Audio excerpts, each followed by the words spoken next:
Hello students, कैसे हैं आप सब लोग। मेरा नाम है प्रियंका और मैं आपको पढ़ाने वाली हूँ बायोलॉजी। लेकिन आज का जो लेक्चर है, आज का लेक्चर जो है वो एक डेमो लेक्चर है। आपको एक डेमो दिया जाएगा। अगर आपको अच्छा लगता है तो बिल्कुल आप कॉन्टिन्यूसली हमारे साथ जुड़े रहेंगे।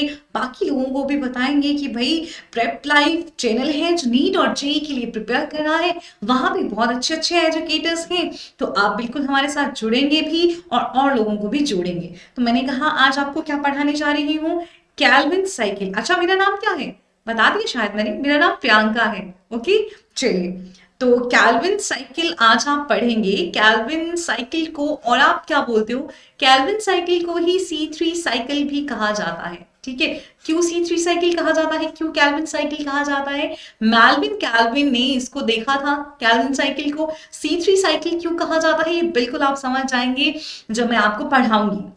तो ये जो कैल्विन साइकिल है, कैल्विन साइकिल को आप कहाँ पढ़ते हो, कैल्विन साइकिल को आप पढ़ते हो अपनी क्लास 11 के फोटोसिंथेसिस चैप्टर में। फोटोसिंथेसिस में एग्जैक्टली बच्चा क्या होता है, आप भी जानते हैं कि फोटोसिंथेसिस में बनता है ग्लूकोज। ग्लूकोज का क्या आप लिखते हैं फॉर्मूला, C6H12O6 आप लिखते हैं। किससे किससे मिलके बनता है, कार्बन डाइऑक्साइड और वाटर से मिलके बनता है। तो इस ग्लूकोज की फॉर्मेशन के लिए किस तरह से पूरा साइकिल चलता है वो आप देखेंगे। तो देखिए, कैल जो आप फोटोसिंथेसिस पढ़ते हैं, तो फोटोसिंथेसिस में भी क्या होती है, पहले होती है लाइट रिएक्शंस। ओके, और लाइट रिएक्शंस के साथ साथ डार्क रिएक्शंस भी रहती हैं। ठीक है, तो light reactions and dark reactions, fine. अब मुझे बताइए कि कैल्विन साइकिल जो है वो लाइट रिएक्शंस का पार्ट है या डार्क रिएक्शंस का। तो देखिए, ग्लूकोज के बनने के लिए डार्क रिएक्शंस के होने से पहले लाइट रिएक्शंस होती हैं। केल्विन साइकिल डार्क रिएक्शंस में आता है। ओके, डार्क रिएक्शंस को डार्क क्यों कहा गया, क्योंकि बिल्कुल वो लाइट के बिना भी हो जाएंगी, लेकिन लाइट से जो प्रोडक्ट बनता है, ओके, लाइट का जो प्रोडक्ट बनेगा क्या बनता है लाइट से, एटीपी एंड NADPH आपके पास बनता है, जो आपका एनर्जी है। इसी एनर्जी का यूज करके तो डार्क रिएक्शंस होती हैं। ग्लूकोज की बनने के लिए एनर्जी का रिक्वायरमेंट होता है और ये एनर्जी हमें मिलती है लाइट रिएक्शन से, राइट। तो देखिए, अब क्या है कि जो एनसीईआरटी एनसीईआरटी जितना कर बोलता है आपकी कैल्विन साइकिल के बारे में, वो एनसीईआरटी जो है वो 3 स्टेप बोलता है। अकॉर्डिंग टू एनसीईआरटी में बात कर रही हूं कि आपके एनसीईआरटी के अकॉर्डिंग क्या होता है। ठीक है, एनसीईआरटी के अकॉर्डिंग चलिए, चाहे एनसीईआरटी के अकॉर्डिंग हो चाहे ऐसे हो, पहले होगा कार्बोक्सिलेशन, फिर आपका दूसरा स्टेप रहता है रिडक्शन, और तीसरा स्टेप रहता है रीजनरेशन। किसमें, कैल्विन साइकिल में, फाइन। ओके मैम, ये हमको पता है। ठीक, इन्हीं 3 स्टेप को एनसीईआरटी ने आपको बताया। अब एनसीईआरटी ने कैसे बताया है, ठीक है, वो भी हम बात करेंगे। फिर चलिए पहले हम समझ लेते हैं कि ये जो आपका जितना भी है, ठीक है, कैल्विन साइकिल है। पहला point, primary acceptor carbon dioxide का कौन रहेगा, primary acceptor of CO2 Calvin cycle में आपका जाता है राइबुलोज 1,5 बिसफॉस्फेट। ओके, ये आ गया आपका पहला प्राइमरी एक्सेप्टर इन कैल्विन साइकिल, और ये होता है आपका 5 कार्बन कंपाउंड। कितने का होता है ये, 5 कार्बन कंपाउंड होता है। फिर दूसरा क्वेश्चन, पेस मेकर एंजाइम जो होगा, पेस मेकर एंजाइम जो होगा आपका, वो कौन सा होगा यहाँ पे। तो आपका पेस मेकर एंजाइम जो रहता है वो रहता है रुबिस्को। ओके, अब रुबिस्को आपको पता होगा कि क्या होता है, राइबुलोज, सॉरी, आपका रुबिस्को कौन सा होता है, राइबुलोज 1,5 बिसफॉस्फेट कार्बोक्सिलेज ऑक्सीजनेस, मतलब इसके पास कार्बोक्सिलेज की एक्टिविटी भी है और ऑक्सीजनेस की एक्टिविटी भी है। ठीक है, ये अपनी मर्जी से काम करता है, इसको कार्बन डाइऑक्साइड को फिक्स करना है तो कार्बन डाइऑक्साइड को करता है, ऑक्सीजन को फिक्स करना है तो ऑक्सीजन को फिक्स करता है। लेकिन भाई ध्यान से सुनिए, ये डिपेंड भी करेगा कि कार्बन डाइऑक्साइड का कॉन्सेंट्रेशन ज्यादा है, किस पे डिपेंड करेगा, ये carbon dioxide to oxygen ratio पे, इनकी कॉन्सेंट्रेशन का रेशियो कितना है। ठीक है, मतलब इनका कॉन्सेंट्रेशन कितना है। ठीक, अगर कार्बन डाइऑक्साइड एनवायरमेंट में ज्यादा है तो डेफिनेटली रुबिस्को बहुत चालू है। रुबिस्को जो है तब क्या करेगा, तब ये आपका कार्बोक्सिलेज की तरह ही काम करता है, ठीक है। लेकिन अगर एनवायरमेंट में ऑक्सीजन ज्यादा है तो रुबिस्को ऑक्सीजनेज की तरह भी काम कर सकता है, ठीक है। तो इसके क्या होगा क्या नहीं होगा, इसके कॉन्सिक्वेंसेस वो हम बाद में बात करेंगे, ओके। तो आपका थर्ड जो आता है चीज आपको जाननी जरूरी है कि आपका फर्स्ट स्टेबल प्रोडक्ट जो है, फर्स्ट स्टेबल प्रोडक्ट जो होगा, फर्स्ट स्टेबल प्रोडक्ट आपका कौन सा बनेगा केल्विन साइकिल में, ठीक है। तो आपका पहला स्टेबल प्रोडक्ट बनता है फॉस्फोग्लिसरिक एसिड, ओके। पहला जो स्टेबल प्रोडक्ट बनेगा वो कौन सा बनेगा, फॉस्फोग्लिसरिक एसिड बनेगा, फाइन।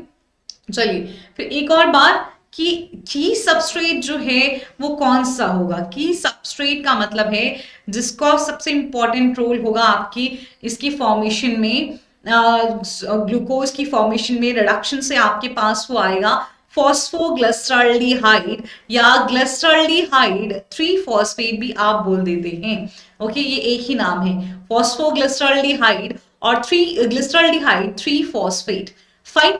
ये आपको याद हो गए सारे के सारे।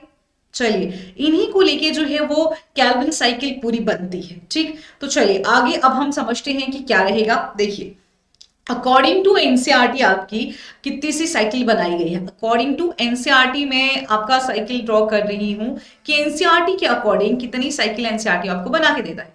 तो वो सीधा बोलता है भाई कि आपका primary acceptor RUBP, okay, RUBP हो गया।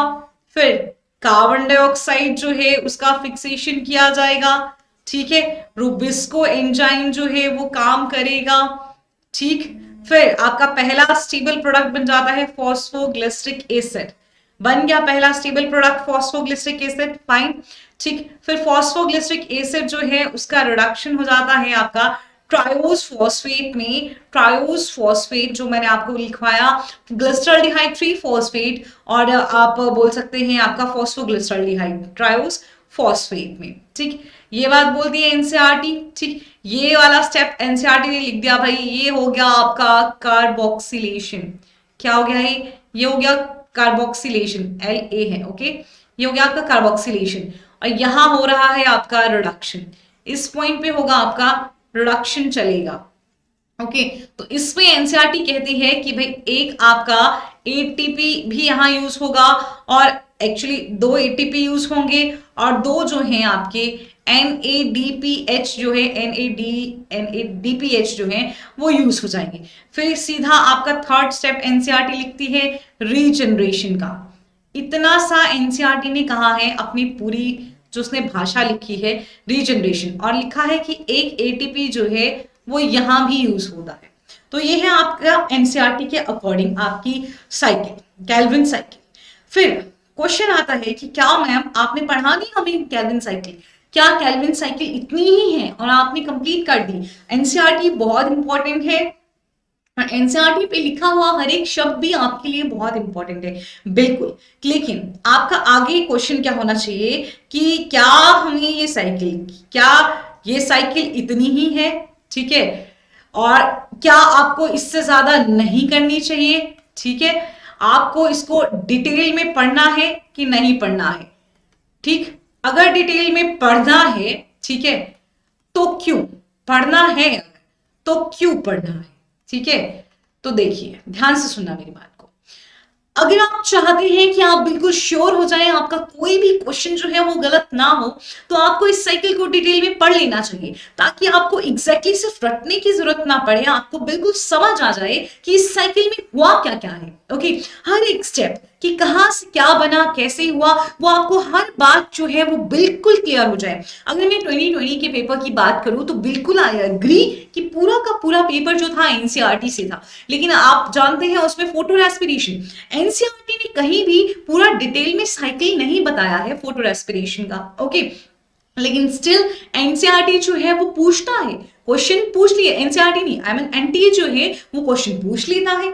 तब आप क्या करेंगे, वो स्टूडेंट्स जो सोचते हैं कि हम इतने मार्क्स ले लेंगे, इतने मार्क्स ले लेंगे, जब तक आप हर चीज के बारे में नहीं जानते हैं आप उन मार्क्स तक नहीं पहुंच सकते हैं। स्पेशली वो स्टूडेंट्स, सोचिए जिन स्टूडेंट्स ने 720 मार्क्स लिए 2020 के नीट एग्जामिनेशन में, तो डेफिनेट सी बात है कि उन स्टूडेंट ने 360 ही मार्क्स लिए हैं बायोलॉजी में। इसका मतलब है उनको हर एक पॉइंट के बारे में बहुत अच्छे से जानकारी थी। तो आपको भी हर एक पॉइंट के बारे में बहुत अच्छे से जानकारी होनी चाहिए। आपने एनसीईआरटी पढ़ी, बहुत अच्छी बात है, लेकिन आप जब भी अपनी किसी दूसरी बुक पे इन साइकिल्स को पढ़ने लगते हो तो आप कंफ्यूज हो जाते हो कि ऐसा क्यों हुआ।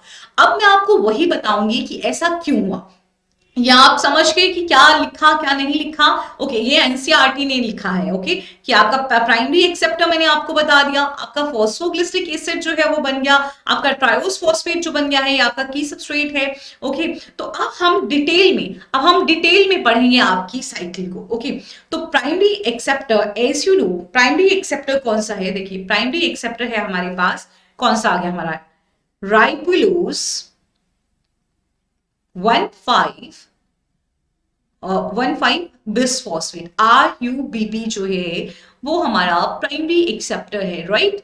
ओके मैम, ये आपने बता दिया, ठीक है। फिर ये कितने कार्बन का है ये भी मैंने बताया था, ये है आपका 5 कार्बन का, ठीक है। यहां पे आएगा कार्बन डाइऑक्साइड का क्या होगा, फिक्सेशन होगा। ओके, कौन सा एंजाइम काम करेगा, रुबिस्को काम करेगा। कौन सा एंजाइम काम करेगा, रुबिस्को एंजाइम जो है काम करेगा। अब ये आपका कितने का है भाई, 5 कार्बन का है, एक और कार्बन जो है वो आ रहा है। तो जो भी कंपाउंड आगे, जो भी सबस्ट्रेट बनना चाहिए, जो भी आगे इसका इनके मिलने से जो भी प्रोडक्ट आना चाहिए, आपके अकॉर्डिंग कितने कार्बन का होना चाहिए, 6 कार्बन का। तो यहां पे पहले एक बनता है आपका एनेडायोल। ओके, ये अनस्टेबल होता है, ये आपका अनस्टेबल प्रोडक्ट होता है, और होता कितने का है, 6 कार्बन का ही है, लेकिन कैसा है, अनस्टेबल है। तो इमीडिएटली इसका ब्रेकडाउन हो जाता है आपके फॉस्फोग्लिसरिक एसिड में, और एक एनिडेओल से बनते हैं 2 phosphoglyceric acid. Obviously phosphoglyceric acid में कितने कार्बन है, 3 कार्बन होते हैं। तो ये 6 कार्बन का एनिडायोल था, ये कितने फॉस्फोग्लिसरिक एसिड में ब्रेक कर जाएगा, 2 फॉस्फोग्लिसरिक एसिड में ब्रेक कर जाएगा। जब आप साइकिल देखते हैं तो आप सपोज करिए यहां पे मैं 3 अगर राइबोलोज बिसफॉस्फेट ले रही हूं, तो मैं यहाँ पे 3 ही कार्बन डाइऑक्साइड का फिक्सेशन करवा रही हूं, और यहाँ पे 3 ही एनेडायोल बनेंगे। तो यहाँ पे टोटल फॉस्फोग्लिसरिक एसिड कितने बन जाएंगे, डबल, यानी कि 6 जो हैं आपके पास फॉस्फोग्लिसरिक एसिड बन जाएंगे। तो ये आपका पहला स्टेप कंप्लीट हुआ कार्बोक्सिलेशन का। ये कार्बोक्सिलेशन यहां पे हमने कर दी। अब चलता है आपका reduction. Okay okay, I am sorry. Okay, चलिए अब आपका क्या चलेगा, रिडक्शन। फॉस्फोग्लिसरिक एसिड से क्या बनता है, फॉस्फोग्लिसरिक एसिड से बनेगा 1,3 बिसफॉस्फोग्लिसरिक एसिड, 1,3 बिसफॉस्फो ग्लिसरिक एसिड बन जाएगा। ओके, 1,3 बिसफॉस्फो ग्लिसरेट बोल लो या ग्लिसरिक एसिड बोलो, ठीक है। अब यहाँ पे फॉस्फोग्लिसरेट था, लेकिन यहाँ पे एक और आपका फॉस्फेट जो है वो ऐड हुआ है। इसका मतलब है कि एटीपी जो है यहाँ पे यूज हुआ होगा, ठीक है। तो यहाँ पे एटीपी जो है अपना एक फॉस्फेट देगा, किसको, फॉस्फोग्लिसरेट को, और तभी जो है वो आपका क्या बन जाएगा, 1,3 बिसफॉस्फोग्लिसरेट जो है बन जाएगा। आपके पास फॉस्फोग्लिसरेट या फॉस्फोग्लिसरिक एसिड काइनेज एंजाइम जो है वो यहाँ पे काम करता है, ठीक है। अब यहाँ पे जो है 1,3 बिसफॉस्फोग्लिसरेट से बनेगा आपका फॉस्फोग्लिसरॉल्डिहाइड। क्या बनेगा, फॉस्फोग्लिसरॉल्डिहाइड, फाइन, फॉस्फोग्लिसरॉल्डिहाइड। और आप इसको और क्या बोल देते हो, आप इसको ऐसे भी लिखते हो PgAl या फिर GAP। Okay, glyceraldehyde 3 phosphate.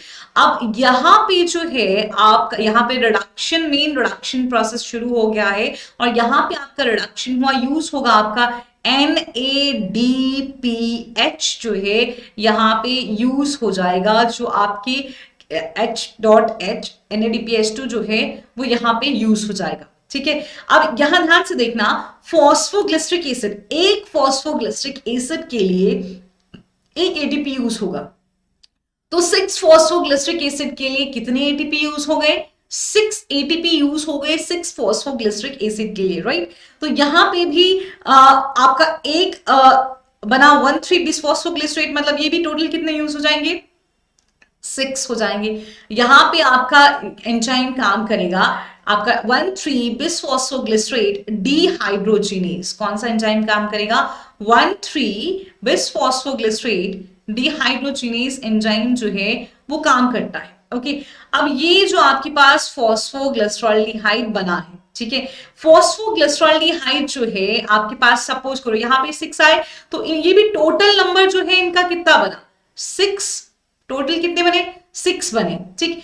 इसमें से ये ले लीजिए कि एक जो है आपका, ओके, एक जो है आपका यहां से निकल के, ओके, एक गैप जो है आपका यहां से निकल के, या तो वो स्ट्रोमा में होगा, डेफिनेटली कहां चलता है केल्विन साइकिल? स्ट्रोमा में चलता है, या फिर वो साइटोसोल में मूव कर जाएगा, ठीक है।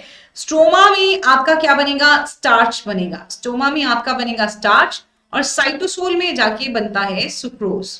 समझ के? कोई कंफ्यूजन? कोई कंफ्यूजन नहीं, ओके। फिर आपके पास क्या आता है? फॉस्फोग्लिसरॉल्डिहाइड। अब बताइए यहां पे कितनी फॉस्फोग्लिसरॉल जो है, ग्लिसरॉल्डिहाइड जो है वो बच गए हैं? आपके पास 6 बने थे, एक जो है वो चला गया बनाने के लिए, आपके पास कितने बच गए? 5 यहां बच गए।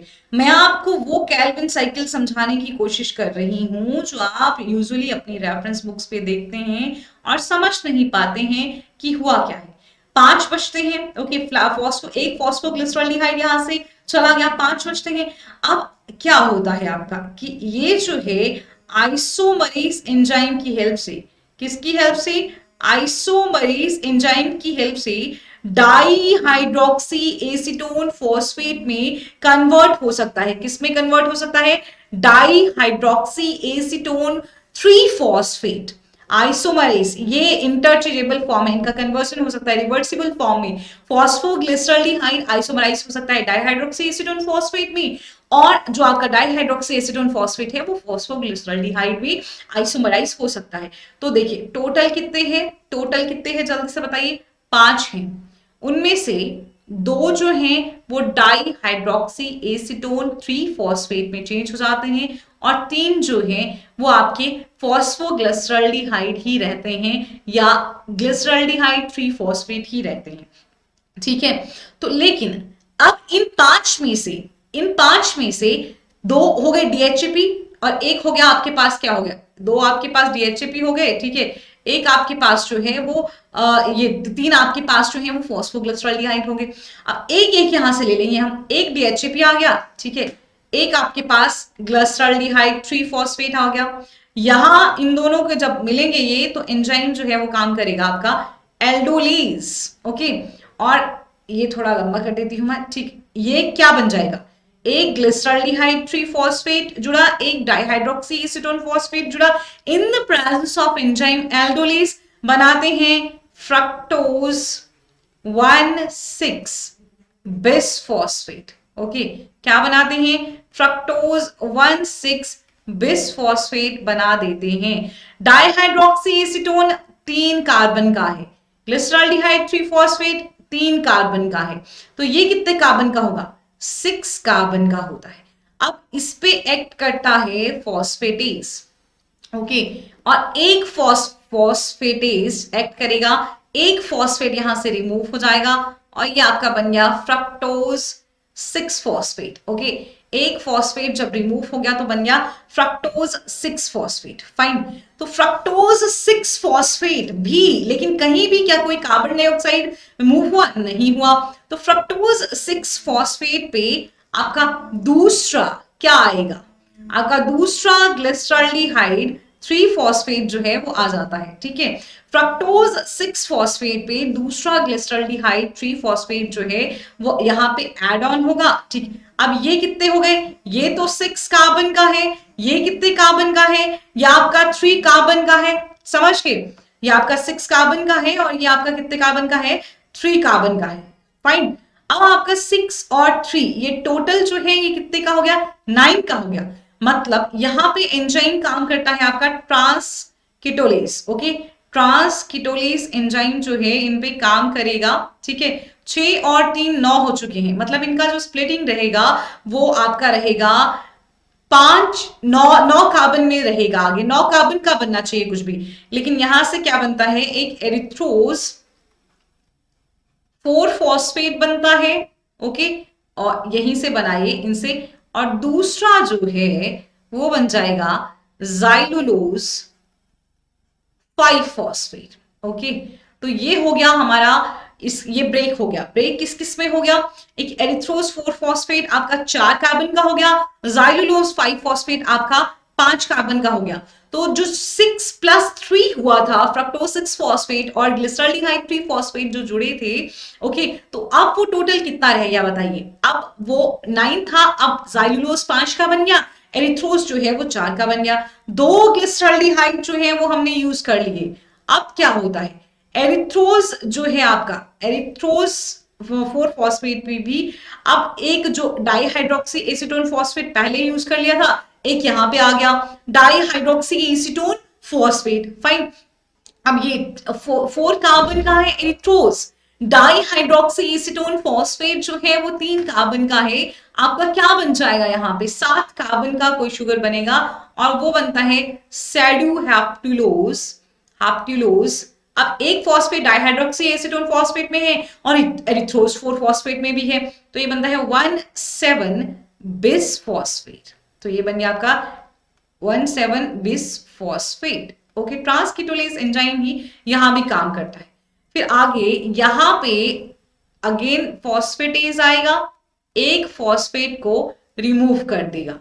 फॉस्फेटेज एंजाइम आएगा, एक फॉस्फेट को रिमूव कर देगा, बचा आपके पास sedoheptulose. Okay, 7 phosphate. Fine, समझ गए आप। अब ये 7 कार्बन का है। अब बताइए, मैंने यहां पे 2 ग्लिसरॉल्डिहाइड जो है, एक ग्लिसरॉल्डिहाइड ये यूज कर लिया, दूसरा ग्लिसरॉल्डिहाइड ये यहां यूज कर लिया, एक डाइहाइड्रोक्सी एसीटोन जो है वो आपका पहले यूज हो गया, दूसरा आपका ये यूज हो गया, मतलब 4 आपके यूज हो गए टोटल। एक बचता है फॉस्फोग्लिसरॉल्डिहाइड अभी भी। ठीक है, तो वो फॉस्फोग्लिसरॉल्डिहाइड जो है वो आपका यहाँ पे ऐड होता है, ग्लिसरॉल्डिहाइड 3 फॉस्फेट बोल लीजिए आप। ठीक है, तो अब ये जो है ग्लिसरॉल्डिहाइड 3 फॉस्फेट जो है ये सेडुहेप्टुलोज 7 कार्बन का है, ग्लिसरॉल्डिहाइड 3 फॉस्फेट 3 कार्बन का है, तो मतलब 10 कार्बन का कुछ बनना चाहिए। तो क्या होता है कि यहां बनता है एक राइबोज आपका 5 फॉस्फेट। ठीक है, और दूसरा बनता है जाइलुलोज 5 फॉस्फेट। तो 5 ही कार्बन इसमें होते हैं, 5 ही कार्बन जो हैं वो इसमें होते हैं, लेकिन एक जो है यहाँ total number of xylulose 5 phosphate जो है वो कितना बना है, 2 बना है। टोटल जो जाइलुलोज 5 फॉस्फेट है वो कितने हैं, 2 जाइलुलोज 5 फॉस्फेट हैं। अब ये राइबोज जो है ये आइसोमराइज होगा, यहाँ आइसोमरेज एंजाइम जो है वो काम करेगा। ओके, और जाइलुलोज पे जो है वो एपीमरेज एंजाइम जो है वो काम करेगा। ओके, कौन सा एंजाइम, एपीमरेज एंजाइम जो है वो काम करेगा, और ये कन्वर्ट होते हैं आपका राइबुलोज 5 फॉस्फेट में, किसमें, राइबुलोज 5 फॉस्फेट में कन्वर्ट हो जाएंगे। तो यहां पे आपका एक राइबोज से एक राइबुलोज बनेगा, 2 जाइलुलोज से 2 राइबुलोज बनेंगे, टोटल 3 राइबुलोज जो हैं वो बन जाते हैं। फिर राइबुलोज से बनेगा आपका राइबुलोज, एक मिनट, राइबुलोज 1,5 बिस फॉस्फेट बनेगा। तो मतलब यहां पे एक और फॉस्फेट की जरूरत है, तो इस स्टेप पे एटीपी जो है वो यूज हो जाएगा। इस स्टेप पे आपका एटीपी जो है वो यूज हो जाएगा। ठीक, तो 3 है, तो 3 राइबुलोज के लिए कितने एटीपी यूज होंगे, 3 एटीपी ही यूज होंगे, और यहाँ पे आपका राइबुलोज 5 फॉस्फेट काइनेज एंजाइम जो है वो एक्ट करेगा। फाइन। तो यहाँ टोटल देखिए हम ये आपका ये साइकिल जो है आपको आपकी रेफरेंस बुक्स में देखने को मिलती है। तो यहाँ आपने 6 कार्बन का अनस्टेबल प्रोडक्ट देखा पहले, 6 कार्बन के आपको fructose 6 bisphosphate, 1,6 bisphosphate, fructose 6 phosphate. फिर आपके पास 7 का आता है सेडोहैप्टुलोज, आता है 7 कार्बन का, एरिथ्रोज आता है आपके पास 4 कार्बन का, जाइलुलोज, राइबोलोज, राइबोस आपके पास एंड राइबोलोज 1,5 बिसफॉस्फेट। ये सब कितने कार्बन के हैं? 5 कार्बन के हैं। अगर देखिए आपको अब याद है ना, कि समझ आ गया ना कि कौन कितने कार्बन कहाँ कैसे आए। ओके, तो ध्यान से देखो, अब यहाँ पे मैंने 3 कार्बन डाइऑक्साइड को फिक्स कर लिया था, ठीक है। तो आपका जो ग्लूकोज को बनाने के लिए चाहिए वो टोटल कितने कार्बन डाइऑक्साइड चाहिए? 6 चाहिए, ठीक। तो पहले 3 की बात कर लेते हैं यहाँ पे। तो देखिए 3 कार्बन डाइऑक्साइड के लिए आपको 6 एटीपी और ये 3 यहाँ पे है, 9 एटीपी चाहिए थे और 6 एनएडीपीएच चाहिए थे।